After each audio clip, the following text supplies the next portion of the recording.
Where's the countdown? I don't see it. Well, there's the live.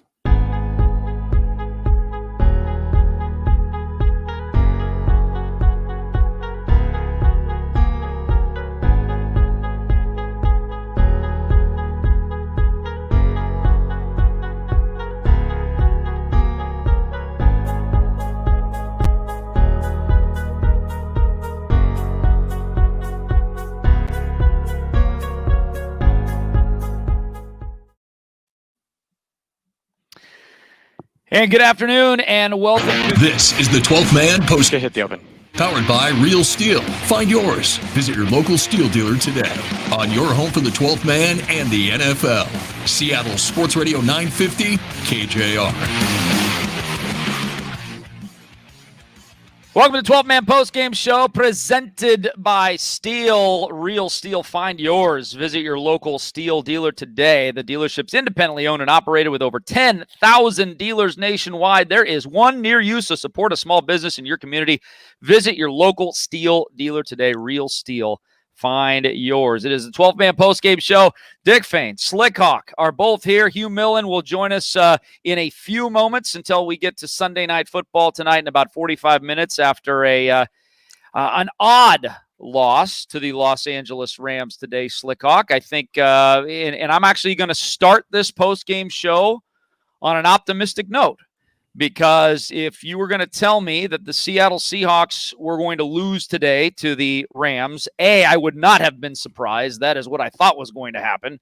But if you told me they were going to lose by 7 and you gave me the option, you could say, okay, you can lose 43-36 to the Rams, or you can lose 23-16 to the Rams. I'm taking the latter because it at least shows that the worst part of your football team got massively better in this football game, particularly in the second half. They gave up 140 yards in the last 36 minutes of this football game, including the last 6 drives where it was fumble, punt, touchdown, punt. And that's something that I can take forward into next week against Arizona. That's kind of how I'm looking at this one, Slick. That's a way to look at it. Myself personally, I can't really look at it that way. Just for me, I mean, it was by definition an absolute team loss, 100% across the board. All 53 and every coach deserves equal blame for this loss.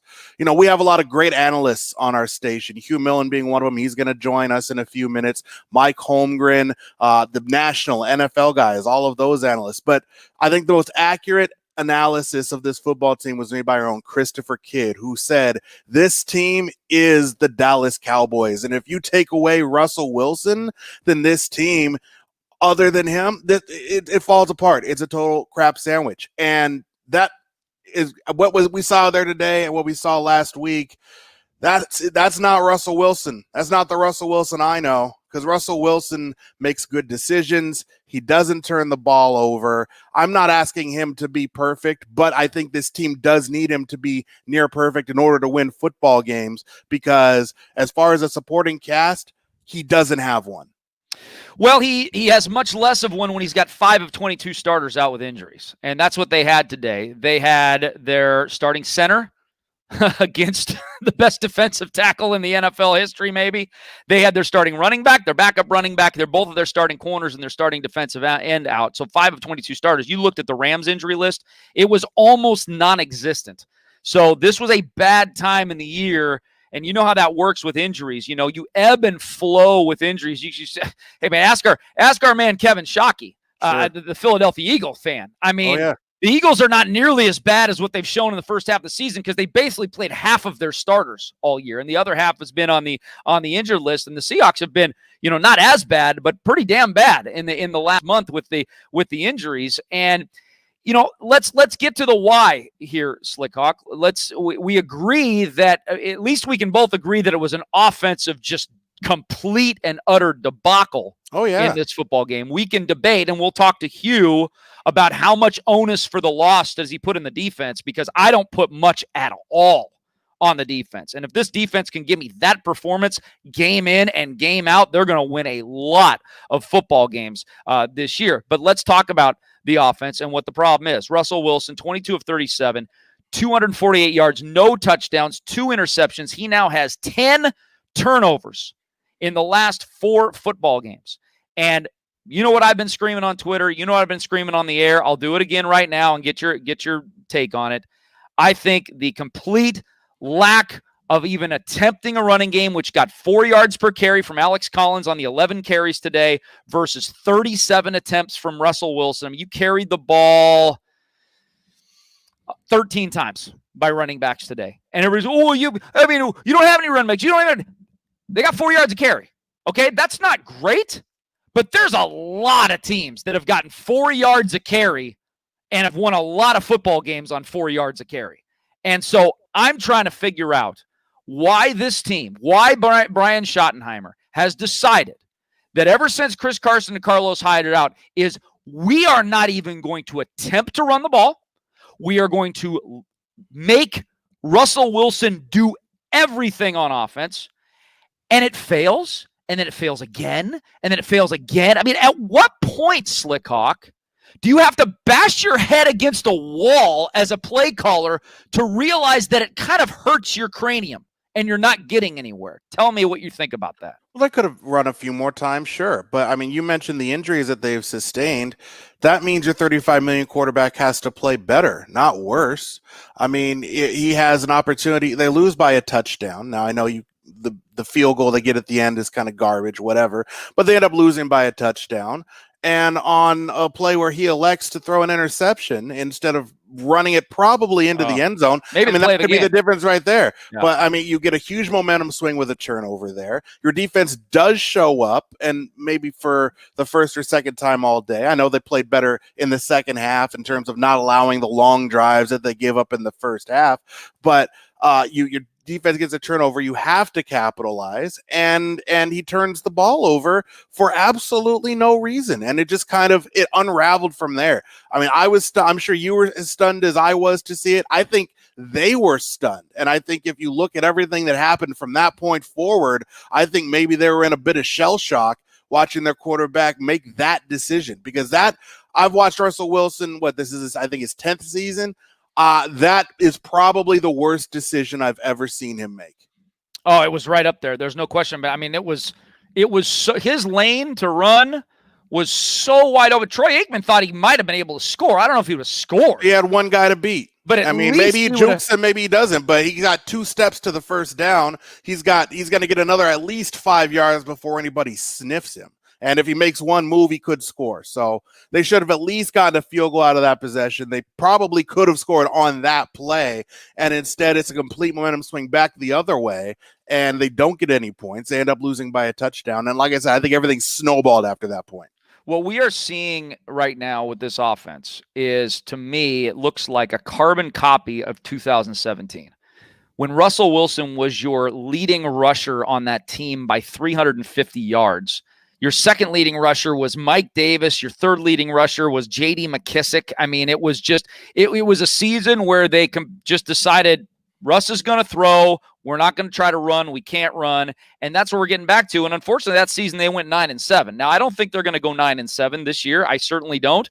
I think this schedule is absolutely suited for a Seahawk run after this coming week, which got really, really important. It went from, hey, it would be nice to get the win on Thursday over Arizona if you won this game today against LA, to as close to a must-win this early in the season that we've seen in a long, long time. But if you can get that victory, I mean, it's Jets, it's Giants, it's Washington. I really don't care how your defense is playing. You're going to succeed against teams like that. Well, and you are right about the defense in terms of this. I mean, they played good enough to win if you're getting the normal production, the normal output from your $35 million quarterback. Yeah, not even great production. If you just got average Russell Wilson today, you got normal Russell Wilson. Yeah. Good decisions, moving the ball down the field, take what they give you, and then get big chunks when they're there. They weren't going for those big chunk plays. Those big chunk plays either weren't there or he wasn't taking them.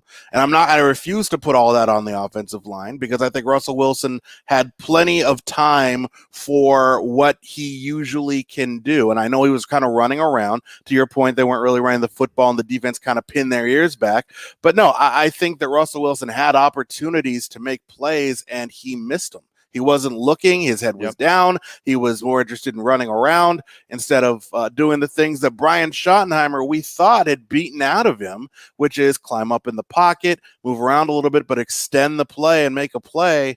The plays weren't made today. I actually thought the O-line played pretty well. I mean, I think you're exactly right. I think Russell Wilson was making more problems for himself in the pocket. I mean, and not taking shots downfield. I mean, that point was raised 100 times if it was raised once by Troy Aikman during that football game as like, you got to take a shot to your big guy, dude. Yeah. I don't care if Deion freaking Sanders is guarding DK Metcalf. You got to give that guy a chance. And we saw on the ISO footage 3-4 times during this game where DK had at least a step on Jalen Ramsey and Russell Wilson was not looking his way. I mean, and even if he's covered, throw a couple of jump balls down at him and see if the monster can make a play. Mm-hmm. Yeah, it was really upsetting. It was frustrating, actually, because you're right. Jalen Ramsey, I mean, we have seen DK Metcalf abuse the defensive player of the year in Stephon Gilmore. Yeah. I understand that, there's a the good defender kind of in his hip pocket most of the day, but you're right. You've got that huge frame. I think that Russell Wilson has developed the trust, or should have at this point with DK Metcalf, that he can let some of those balls go up and give him a chance to compete for that. It's just better to do that and make that your first read and look his way than it is go 2 reads and then start dancing around because there's a defender in your face. You know this is a good defensive front. You know they get in your face. You know you're going to have limited time. You know you have a center that's not available to you. Take what the defense is giving you. And if the defense is giving you one-on-one DK Metcalf with any cornerback in this league, you take that. Why do you think it is that he is playing like this? I mean, is it does he feel, it almost looks like he's got 1,000-pound weight on his shoulders where he really feels like he has to do everything on his own. And I don't know if that's I've had enough. I mean, I had enough in September of let Russ cook. I've really had enough of let Russ cook now. I mean, I am, if I hear that phrase one more time out of somebody trying to pump it up, I'm going to slap him. But I think almost that the mindset that he has gotten because of whatever change the play callers in Brian Schottenheimer and Pete Carroll have made over the last month to 6 weeks, really, it has gotten into his head where it's toxic to me. I think that mindset is toxic. Like, okay, I got to be the guy. I got to be the MVP. Everybody's talking about me in the first month of the season with the greatest numbers ever. I got to do this. I got to do this. I got to do this. And it just feels like there's this huge load on his shoulders right now that he doesn't need to have. Well, there is. The problem is it's a real fine line. I mean, it's a fine line between not using him enough and I guess this because he is it. He has to be the guy. The weight of the world is on his shoulders. They got nothing else. They've got 3 injured running backs. They're signing running backs off the street that are playing. Yep. You see the situation with the offensive line. Defensively, to quote Richard Sherman from years ago, it's a poop fest. The secondary is a poop fest. Up front, you get almost no pressure. I mean, you got a couple sacks today, some from Jamal Adams, who obviously wasn't 100%, and his usage has been questionable. So, it is. It's on his shoulders. And so I don't know what you do about that. The personnel is what it is. These are your Seahawks. These are your Seattle Seahawks right here. Well, there's nobody else coming through the door. Well, the 5 starters are coming through the door. I mean, that's 25% of your offense. I mean, those 5 starters are coming through the door, right? Yeah. No, yeah. I mean, you're going to get Ethan Posick back.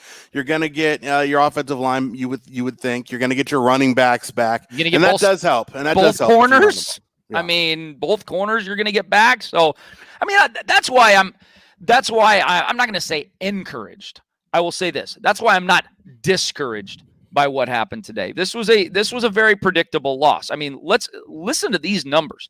The Seahawks, since the beginning of 2015, have only lost 24 regular season games against the 30 teams not named the Rams. Okay, 24 losses against teams not named the Rams. They've lost 8 to the Rams. They are 3-8 against the St. Louis / Los Angeles Rams. They have lost a full third of the games to the Rams that they've lost to every other team in the NFL since the beginning of 2015. That, to me, signals matchup problem. And not only matchup problem, but now it's matchup problem plus healthy Rams versus injured Seahawks, and you kind of have a predictable outcome there. But that doesn't mean you have to make mistakes. You know, if you just play the type of football that you're supposed to play and that you're used to playing, and it doesn't even have to be mistake free, but you don't compound mistakes with more mistakes, and you can stay on schedule a little bit more and complete drives, and then you'll put points on the board. You play your brand of football, and if you do that and don't get outside yourself, then that shouldn't be as big of an issue as it's become. Yeah, I mean, I think there's a lot of theories. I think there's a lot of emotions you can have out of this particular game. I don't think I'd throw any of them away. I mean, if you're just in total uber panic mode, I can probably see that. I'm not going there yet. If they look like this again next week, particularly if they get some guys back, like give me 2 of the 5 starters that were out today back and see what happens today. Give me one of those running backs. No, we don't even need both of the running backs. Give me one of those running backs back. I'll be in a much different state of mind, I think, on Thursday night if you and Hugh and I are talking at 9:30 at night about the 4th loss in 5 games and struggling either badly on the offensive side like they did today or badly on the defensive side like they've done much of the season. But, I'm still going to hold out the optimism that, hey, your defense played a really good 2/3 of the football game. First third wasn't good. The last 2/3 were really, really good, including allowing only 142 yards in the last 36 minutes of this football game against an offense that was kind of moving it at will for the first 20 minutes of the game. Let's bring Hugh Millen on, as we always do at this time. We've got about 35 minutes with Hugh before we turn things over to Sunday Night Football. Hugh, obviously, we start with your general thoughts on this one. Well, I'm not accustomed to having the offense and Russell Wilson look like this. So it's a little bit difficult for all of us to process, I think, because it's just not Russell. And I think that a lot of it has to do with the protection. A lot of it has to do with not having adequate support from the running game to help matters. But, Russ is off. You can't have those turnovers like he has. And, I think the first interception he had was just so unlike him. When he had, certainly had the first down. He probably had a 15-yard gain to be had, and he just makes a really ill-advised throw at a critical time when you had just had the turnover. That was the time to grab the momentum and maybe put the squeezes on the Ram offense, and you got the sack and fumble, and it's just inexplicable for him to do that. And so that's not the only part of it, obviously, but just the numbers speak for themselves. I don't think it's a trend. Hopefully it's just an aberration. And we can reasonably assert that because of what their numbers have been offensively. And this is just the one time that they've dipped. They're in a little swell of this schedule where you figure this is the tough part, and it's going to be tough on Thursday, real tough. Yep. But then things start to back off. So really the question was, could this team be a 13-3, 12-4 type football team, or are you looking more 10-6, 11-5? Nothing's guaranteed. Hell, you could slip to 8-8, but just kind of ascertaining whether or not this team is going to be a real legitimate contender for those top seeds like we've been talking about recently. Russell Wilson is the MVP. A lot of things right now are teetering on the blade of a knife. Oh, no question about it. And I could care less if Russell Wilson wins the MVP because I don't think it's beneficial for this team for him to throw as much as he has been, the percentage that he has been. But we've talked about ad nauseum. As far as the running game, your quote was they did not get adequate support from the running game. Is that because of the bodies they had back there, or is that because, once again, Hugh, they did not allow their running game to even have a chance to get going? Alex Collins averaged 4 yards a carry with 11 carries for 43 yards. That to me is not great, but that to me is certainly adequate enough that you could continue to go to that well, and they did not choose to do that. Yeah, it's not striking me as really egregious, their play selection. I just think that Alex Collins is not Chris Carson. And Of course. And so, they tried their day with DG Dallas, and then today was the day for Alex Collins. And I don't know. I felt like things were inconsistent with the running game. Yeah, you could always come back when you have numbers like that and make the argument that you could have or should have run the ball more, but it didn't strike me as really lopsided.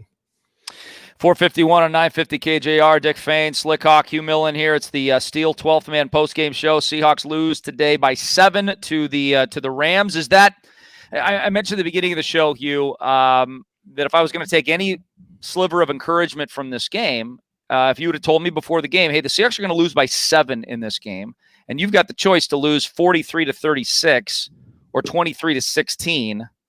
Give me the 23-16 because that at least shows some improvement by the side of the ball that's been getting shredded for the last month and a half. Is there anything that you can take from what you saw from the defense today? Well, I think that they were able to kind of tighten things up and make things difficult. They got more pressure on Goff. They prevented some big plays that they had been giving up, and some of the running game, they had been really soft.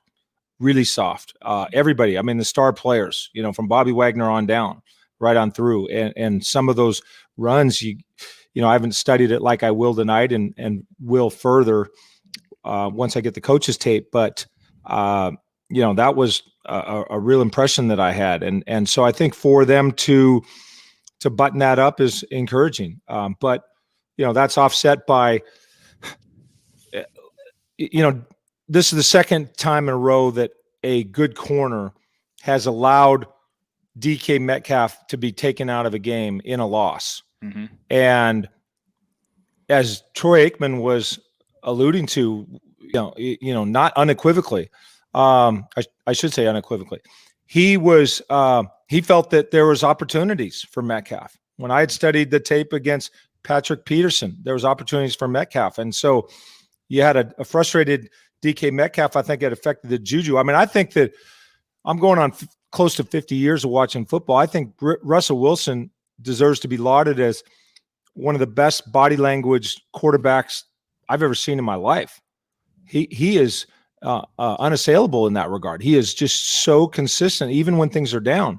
And I saw things from his body language today that I've rarely seen. There was a frustration there. DK Metcalf was frustrated. I think that they did a poor job. Schottenheimer did a poor job of trying to really emphasize get the ball to Metcalf, because when you have a guy like that, there's something about energy. If you don't understand energy, if you don't understand crowd energy and all of the things that contribute to energy, then I think you're asleep at the wheel as a coach. That stuff is real, and it affects games. And momentum is real. And energy is real. And when you've got a great player like Metcalf frustrated like that, I think it brings down the whole sense of, I'm going to repeat it again, the energy in the huddle. And so even if you just call a quick smoke screen, mm-hmm. Just get him the damn completion. Yeah. They had done that last week or a couple weeks ago. The game after, was it the 49? The game after the Arizona loss, the very first play of the game, they threw a little smoke screen behind the line to Metcalf just to get him a completion. Yeah. Because in theory, they had learned their mistake. And so, Jalen Ramsey was able to take the Seahawks out of the game plan. And by the way, we talked about it before. This was a matchup in the history of the NFL, I believe. Don't quote me for sure, but for certain over the last 30 years, I think that this featured two of the only three players in the history of the NFL on the defensive side of the ball to be traded for two number ones. Khalil Mack being the third. Wow. Okay, so you had Jamal Adams and you had Jalen Ramsey, two of the three. I don't believe there's ever been another one that, and I know for the last 30 years there haven't been. So again, that's the difference between a corner and a safety. That's a side discussion we've had, but Ramsey was in their head, and as evidence to that, you saw that comeback when Metcalf had the comeback on the left sideline. He was wide open, and Russell Wilson threw it high and out of bounds, no chance for a reception, because that's an indicator of a guy that's really spooked about getting an interception by a great corner. And Troy Aikman was talking about it. I studied the tape after the Arizona game. I had that conclusion. I brought it to our shows on this station. I could take a laser pointer and defend that. Now I'm talking about the Arizona game. Why does the Arizona game apply? The Arizona game, Patrick Peterson traveled against DK Metcalf, and Metcalf scarcely caught a ball. Right. And Now Tyler Lockett had a career day, and Seattle almost won. But the fact is they didn't win. And that's the way it goes in the NFL. When you win, you overlook things. It's like the Huskies yesterday. You won, so you overlook the quarterback and the offense. If you lose, all of a sudden, whoa, you're laser sharp in your focus on aspects why you didn't win the game. Mm-hmm. Right. And one of the reasons they lost the Cardinals was because they didn't go to Metcalf enough. And I believe one of the real reasons why they didn't win this game is because they were too afraid of Jalen Ramsey. 4:57 on 950 KJR. Steel brings you the 12th Man postgame show. Dick Fain, Hugh Millen, Slickhawk with you for about another half hour or so. We're going to take a quick time out and try to get things fixed. We'll see if Dr. Hugh can fix this offense when we come back on 950 KJR. All right, here we are at 6 with Slick. If you're new to the 12-Man postgame show presented by Steel, this is where on terrestrial radio, on your little dial, they go to break. But right here online, you're with me for the next 6 minutes. We do this twice in a show. So 6 plus 6 equals 12. It's 6 with Slick. This is where we talk about it all, man. Injuries. Nick Parker, hey, let's get those comments in here on why the Seahawks lost this game. Injuries are part of the game. Doesn't seem like the Seahawks players are more injury prone. It's just one of those things. The injury bug is cyclical, man. I mean, there are years where Seahawks sail through without very many injuries. This year, there's been a lot of injuries. Randy, the comment, the team is fool's gold. That is an interesting comment because, and like I said before, Puck has talked about it. It was Chris Kidd gets the credit for saying it. A lot of similarities between this team and the Dallas Cowboys, man. Dak Prescott, he went down, and that team is nothing. They don't have anything else. Even with Ezekiel Elliott, they don't really have anything else. The Seahawks, if you take away Russell Wilson from this team, what are they? I mean, are they a 4-12, 5-11 kind of team? I think the realistic possibility is that they are that poor, but they have Russell Wilson. Well, today they didn't have the Russell Wilson that we're all accustomed to seeing, and so because of that, everything else just kind of it rears its ugly head, and this is the result that you get against a good team like the Rams. We know they're a good team. Sean, terrible coaching by Pete today. I know Hugh makes a really interesting point about the energy on the sidelines. Russell Wilson and DK's energy was also obviously off.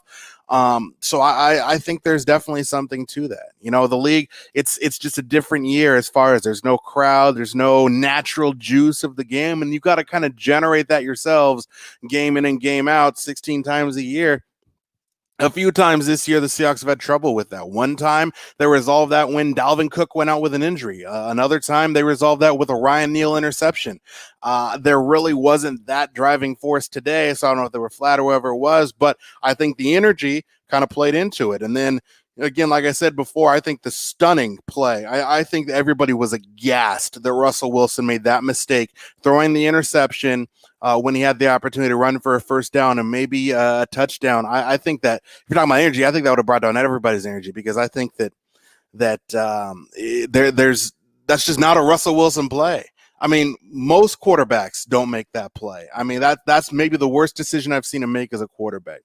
Rick says the defense sucks. Put the blame on Russell Wilson. He threw an INT, throwing it to Will instead of Greg Olsen. Look, he didn't even have a touchdown pass, did he? Russell Wilson in the game, I don't think he did. So there's got to be something to that. the defense didn't cause him to not throw a touchdown pass. You know, it's a game where you only gave up 23 points, and you end up losing the game. So I'm not going to put all. I think it's a total team loss. And yeah, the defense didn't help you out in the first half. And there were drives. I mean, I think 4 straight drives where the Rams had the ball where they scored. And so, yeah, that was a really big issue. You got yourself in a bit of a hole. But the offense, and we've seen it all year, the offense needs to do what they've been doing for this team to win. And that starts with Russ. Again, he drives the offense. He's the driving force. He is responsible for this team putting points on the board. And especially when the defense does make a play, does get a turnover, you can't afford to not take points there. You can't afford to turn the ball over there and have that momentum swing like that, because they had a real opportunity right there. And instead, I think things snowballed on the Seahawks in that moment. I think Ken Norton, you know what? They made adjustments. I think Norton and the defensive staff, I think they made some adjustments today that did help them out in the second half. They got the ball back into the Seahawks offense hands a few times. They weren't able to do anything with it, which is why we sit here today with another loss. Clock management, Pete Carroll and clock management. I don't know. I don't know that there are a lot of examples of poor clock management today. I know it's something that's been a bugaboo for Pete. I mean, pretty much his entire career. Look, there's some things you get with Pete Carroll just as, hey, you have Pete Carroll. Positive and negative. You get the positivity, you get the energy, you get that kind of belief, you get guys with chips on their shoulders and everything. You're just going to get that with Pete Carroll. On the negative side, you're going to get some bad in-game coaching decisions, like the challenge when on that 3rd or 4th and 1. That's a bad Pete Carroll decision. You're going to get bad clock management. That's just something that comes along with Pete Carroll.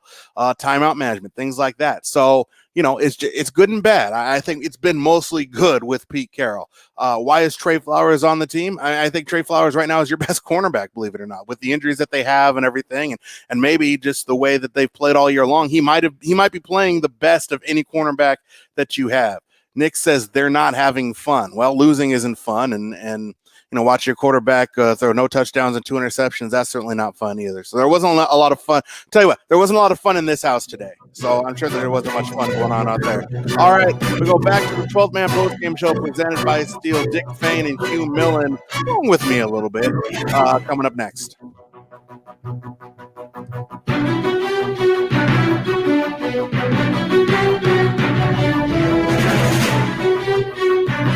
Welcome back, 12th Man Postgame Show, presented by Steel. Dick Fain, Hugh Millen. Slickhawk is going to be checking the tweets over the next 10 minutes, 15 minutes or so, seeing if there's any information from the Seattle Seahawks in the locker room there. And he did not appear to be any significant injuries, but we'll find out there. Boy, a significant injury for the Rams, though, and man, when Andrew Whitworth goes down, if we find out that is a season-ending loss, that is a crucial loss to a team that you're competing with for the division championship in the NFC West. Hugh, let's talk about the defense, and then we'll circle back on Russ. I don't want to. I mean, we spend plenty of time killing the defense, that is for sure. But when they allow 23 points to a potent offense on the road, I got to throw some roses, man. I don't know about you. I was encouraged by what I saw from the defense in the second half. How encouraged were you? Well, I like the stops they got. Obviously, when they needed to have it, they had some clutch stops, and they were a totally different defense after that first quarter. So the bottom line is points, and if you'd have told us all that they would hold the Rams to 23 points, we'd have said we'll sign up because of how prolific Seattle's offense has been. So no, that's a good sign. I think that they limited the big plays. You know, after that first complete, you know, Cooper Kupp got deep, and Robert Woods is always a threat. Those guys are generally better against zone defense than they are against man. They just don't have the speed to run away from really good press corners. But I thought that Seattle did a nice job of sorting things out in zone coverage. I mean, they only had 3 pass plays over 20 yards for the entire game. Yeah. And none over 40. So, and one of those was to Tyler Higbee, their tight end. And that was against Ryan Neal. But that was a man-to-man situation. And then you had Cup on the first drive for 31 yards. That was a zone. And then the other ones was Josh Reynolds for just 21 yards. And so that really was the key, is stopping the big play. And then they tightened up. As I said, they were real soft. Oh boy, were they soft early on in the run, just taking on blocks and giving ground, running kind of back over the top instead of taking aggressive lines to the football. Just everybody was kind of waiting for somebody else to make the tackle. And I imagine they heard an earful from somebody with respects to that intensity, stopping the run. And so absolutely very encouraging to make those adjustments. Slick, what do you got? Some injuries from Pete Carroll. Travis Homer injured his hand. That's why you saw Nick Bellorin in pass protection late in the game. Kyle Fuller finished the game playing on a high ankle sprain. He was playing on it in the game. That's how thin they are. Oof. Nico Thorpe re-injured his groin, but the biggest injury news, Jamal Adams hurt his shoulder, as we saw. He said he came back admirably. His status is in doubt for Thursday night. He called it a, quote, heroic effort that he came back and was able to play after the injury in the first quarter. So we might not have Jamal Adams for Thursday night against the Cardinals. Hugh, how was Adams today? Was he used differently? Was he used the same? I mean, I know you're going to break it down with the film and be able to really address it in depth tomorrow morning at 7 a.m. with the guys, but what did you see from Adams today? Well, I think there was a couple big plays there. He had a sack, and again, they set the table to allow him to make the play. On his first one, there was a lot of guys. I can't remember if it was I think it was a 6-man blitz, but he came off the edge and Goff was looking the other direction, holding the ball. As Aikman said, he tends to be a little bit cavalier about his understanding of the blitz and just holding the ball there. So I would call it a sack late in the play. But to get the ball out was a great instinct by him. That's a double plus play on anybody's scorebook. And then he had another sack where he was more of a spy, and I believe it was KJ Wright forced Goff off of his point, and then it was Adams there to just kind of clean up the mess, get another sack. So his stat line on a sack standpoint is going to be real good. And then he had another tackle for loss where he was very disruptive. But in between all that, there was numerous blitzes where he didn't make anything happen. He just kind of gave up on his blitz. And when I was talking about the guys being soft, Adams was among those. You saw the most conspicuous was that touchdown where he turned down all contact, even drawing the critique of Aikman there. And so he was playing as if he had an injured shoulder. I guess you could say it's heroic that he's in there. I don't know the nature of his injury, but it's pro football. And if he's a hero, then there's hundreds of heroes playing today on this field. It's the second half of the season in the NFL. There's a lot of guys that are banged up, and given what you gave for him, I don't think he had a very good game other than a couple of really big plays. He was way too soft.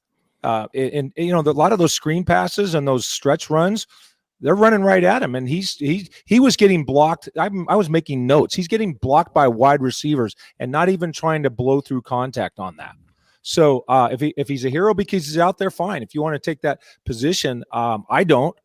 I think that it was just a couple of big plays that were intermittently just juxtaposed by a lot of very average plays. Here, what if this is what Jamal Adams is? What if he's just boom or bust? It's all or nothing with him. You're either going to get big plays or you're going to get no impact for what they gave up. And we've seen half a season of it now. I think we kind of know what he is, and I think we've seen more examples of that than anything. If that's what it is that in your estimation a good acquisition? Of course not. You can't just say, well, he's going to be average or below average and then make 2 or 3 plays. I mean, that's ludicrous. So no. And I try and look. I put on the tape and I do my own studying. I studied the Bills game for 21 hours. But look, I'm a Seattle native. I don't want to come on and just rip some prominent player on the Seahawks. I would much rather talk about the DK Metcalfs and the Bobby Wagners and all the great players and the Tyler Lockett's, right? But Jamal Adams, like it or not, is going to be at the center of the discussion of the defense, particularly in light of the fact of what you gave up for him. Right. And so, so I looked and I say, well, wait a minute. The only source that I know that might back me up that people kind of know about is Pro Football Focus. It's owned by Chris Collinsworth. Half the teams in the NFL or more subscribe to it reportedly. And so I think that they get more right than they get wrong. They don't dislike Jamal Adams. He was the 5th-ranked safety last year for the Jets in the entire league. He was number 5. The year before, he was ranked number 3. They're down for his type of play. Well, going into this game, he was 89th in overall safety play, and he was 118th in coverage. Now, there's only 64 starting safeties, right, in the entire NFL. Yeah. There's 64. So come on, just it hasn't been there. Now, today is not a day to rip the defense, and Jamal Adams had, that play that he had on the fumble was as big as you can get. Now, could have Ryan Neal done the same thing had he been in the situation? I don't know. Maybe he could have. Maybe he couldn't have. But I'm not going to assume he could have. I'll give him the benefit of the doubt. But I'll tell you, there was 30 other plays where he wasn't making his impact. He was soft, and you can come back and tell me he was soft because he had a sore shoulder. Fine. But you know what? Other guys play with sore shoulders, and they grit through it. And you're going to hear from Pete Carroll all kinds of justifications for the guy because of what they gave up for him. Just understand that every time he talks about Jamal Adams, it's going to be in the perspective of defending, spending 2 number 1s, a number 3, and Bradley McDougall. And she's heroic, really? How many other heroes are there out there? I don't know. I'm in a salty mood, man. The Seahawks are trending down, and they got to get trending back up, and hopefully Thursday. I think we all are. We got 2 minutes left, and let's go back to a comment that you made 20 minutes or so ago. You said Shoddy did a poor job getting the ball to DK. So maybe talk to us about how much of that is the offensive coordinator's responsibility to get the ball in the hands of a wide receiver versus how much it's the quarterback's responsibility to get the ball in the hands of a wide receiver. Well, it's both. You got to call plays where you have DK as the primary receiver, even if it's just a wide receiver screen. You can get him a completion. And as stout as he is as a runner, how strong and how fast and how he can accelerate, he can make a guy miss. Hell, he almost won the Arizona game, but for poor technique on a block by David Moore. So that's something. You're in his ear. You can tell him, look, let's try and get DK. I think you're going to get one-on-one here. You can say, if we get one-on-one, let's take a long look at DK. You hear that right in your ear.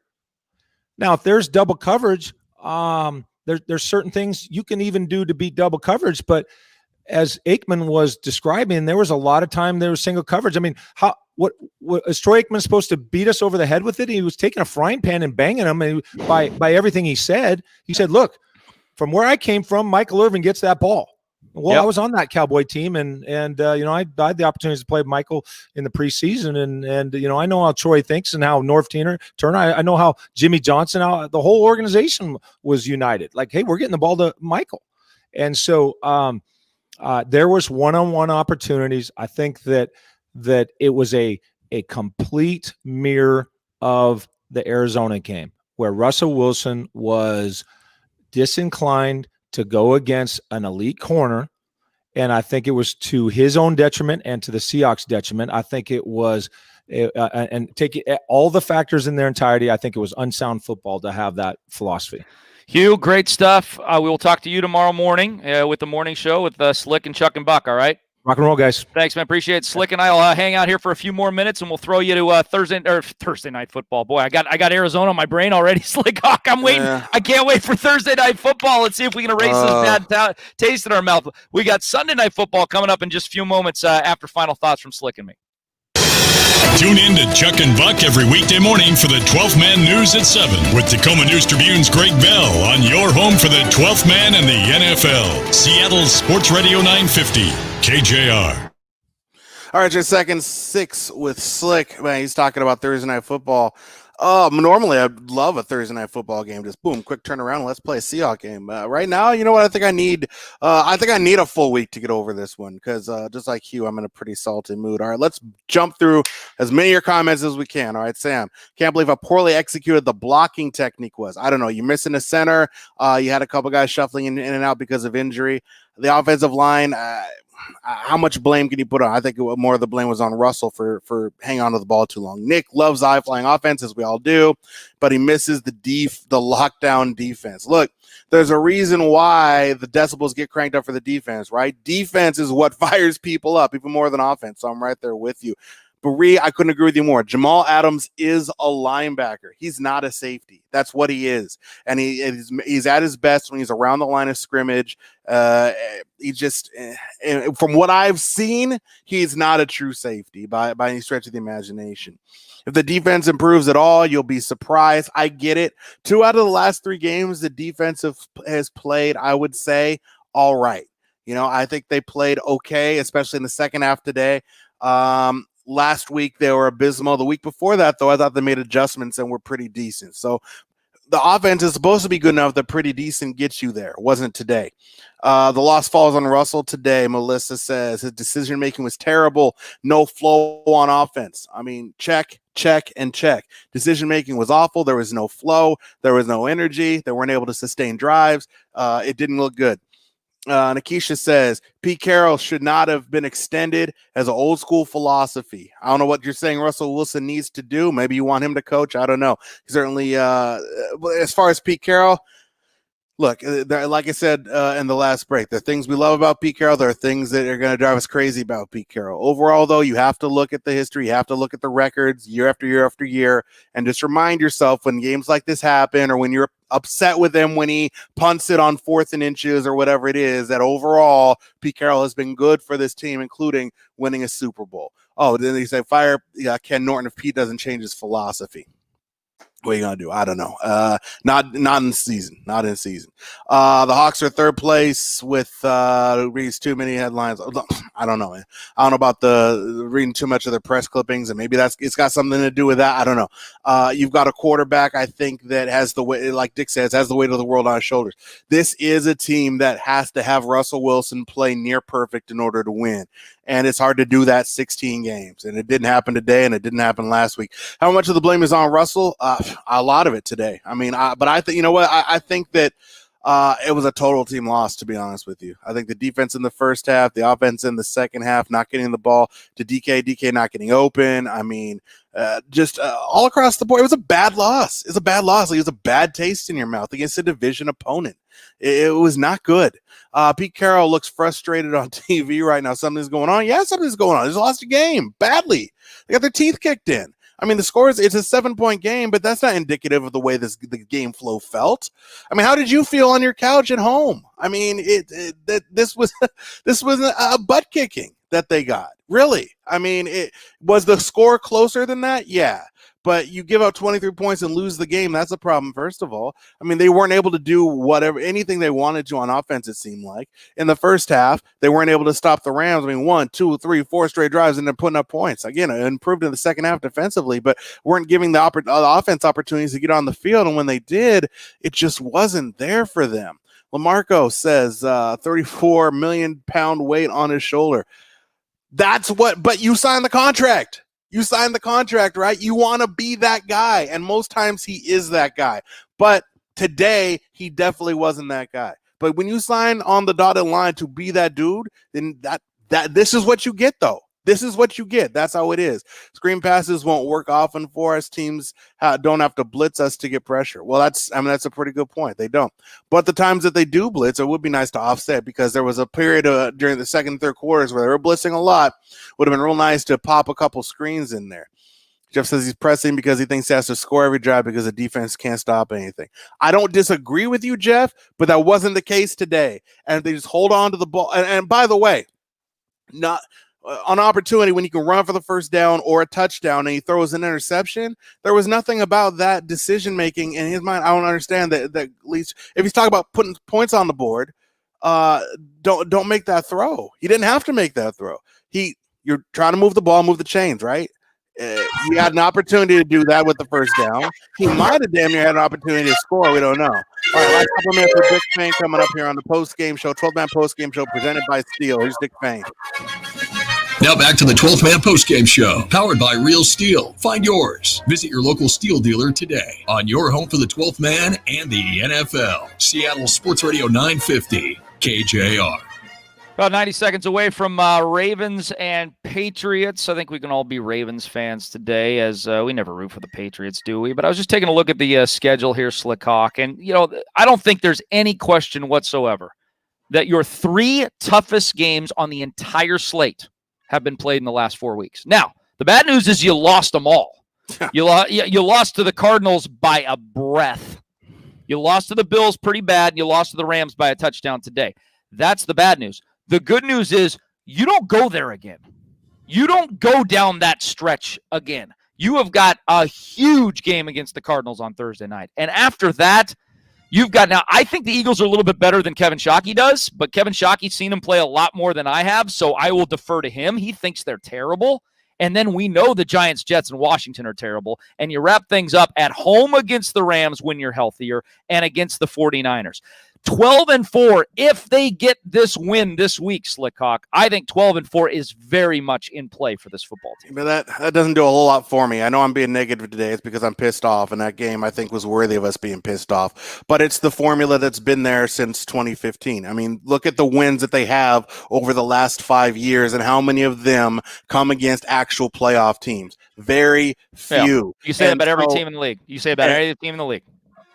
I think that look at the teams that win the Super Bowl every year. Could you say that about the Chiefs last year? Yeah, probably not. The Patriots the year before that, probably not. So if you're talking about this team being a Super Bowl contender, which we like to think that they are, they have to start showing up in games against playoff teams, or these are the teams you're going to lose to in the playoffs. No, I think it's fair.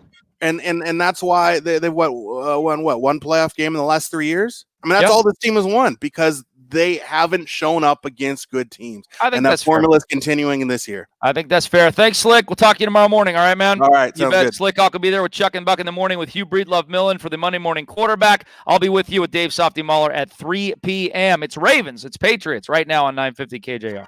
Bozeman, Matt Skura, Patrick